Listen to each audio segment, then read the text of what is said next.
where your own personal safety is your own responsibility. Hi, I'm Sean. Welcome to the very first long-form video I've made for my new channel. It's the story of me, a middle-aged man with vlogging aspirations, going on vacation to Porto Portugal with my teenage daughter. How that all came to be, and how it all went. There's a story behind why my oldest daughter and I went to Porto and my youngest daughter and wife went to Slovakia all at the exact same time. And here's why that happened. Yeah, started out with a nice, happy family. And then one day, my wife took my oldest daughter on a trip to Slovakia, which in turn made my youngest daughter very unhappy. Now fast forward a couple of years, and now my wife is taking my youngest daughter on a trip to Slovakia, just like that. But at her insistence is going to leave me and my oldest daughter home. But we're not having it, so we decide we're going to go to Porto Portugal. Also, they all didn't want to be embarrassed by being in my little 10 sub YouTube channel, so I hid their faces. Well, I guess the joke's on them, because I've got like 15. Woo! And let's get started. Porto is located on the northern coast of Portugal, right where the Atlantic Ocean meets the Douro River. And here's us arriving by transatlantic jetpack. Nah, I'm just kidding. We actually flew commercial. Porto actually has quite a few bridges that cross the Douro River over to its sister city, Vila Nova de Gaia, and we took a riverboat tour and we saw all 6 of them. Boarding right here. Recognize this little fella? Woohoo! Boat ride!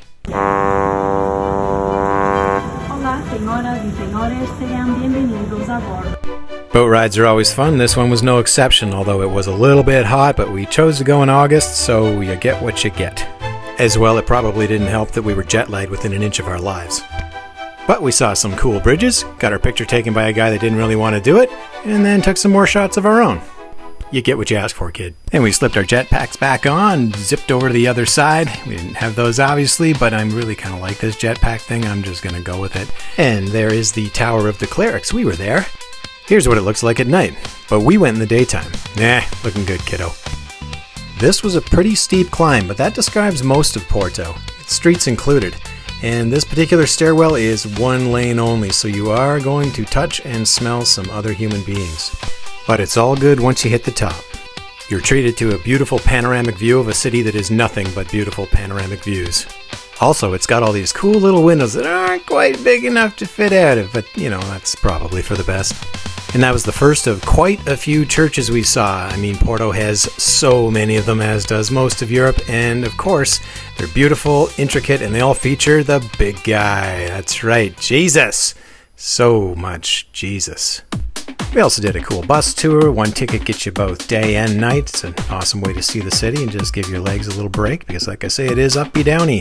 Also checked out this, which was this underground experience where they broadcast stories about the history of Porto. Kind of like the city's origin story told in a basement.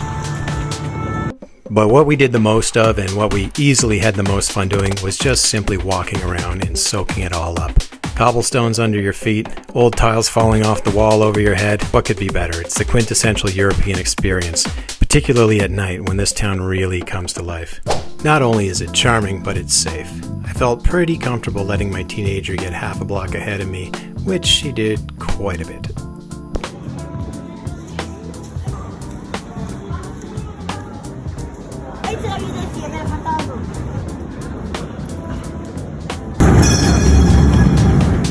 Now, just because the people are safe doesn't mean there's nothing to fear. Take a look at this. This is a bridge which acts as a pedestrian concourse and a train track. And there is nothing to stop you from wandering out in front of that train except your own brain.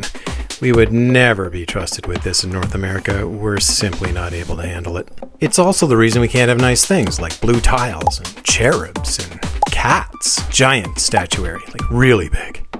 And of course more blue tiles, and finally more blue tiles, which they put on absolutely everything, but it's awesome because it's very, very pretty. And of course the food was wonderful, we had lots of it, it was really affordable, can't say enough about it. However, I don't think I will say too much about it because I think we're all just a little bit tired of the foodie thing.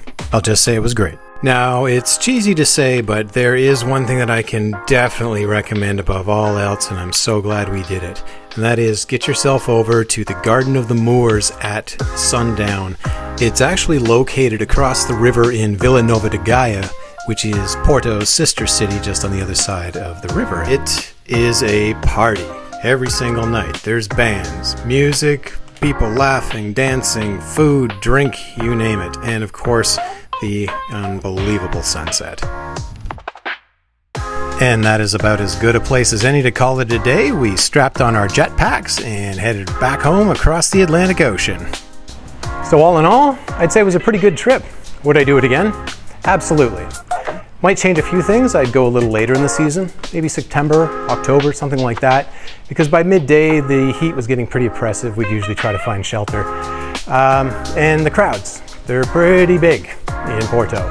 So maybe you could sidestep some of the worst of the tourism by going a little later in the season.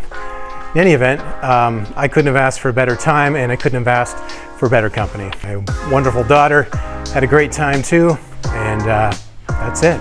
Hopefully you'll like and subscribe, and I'll see you again. Thanks.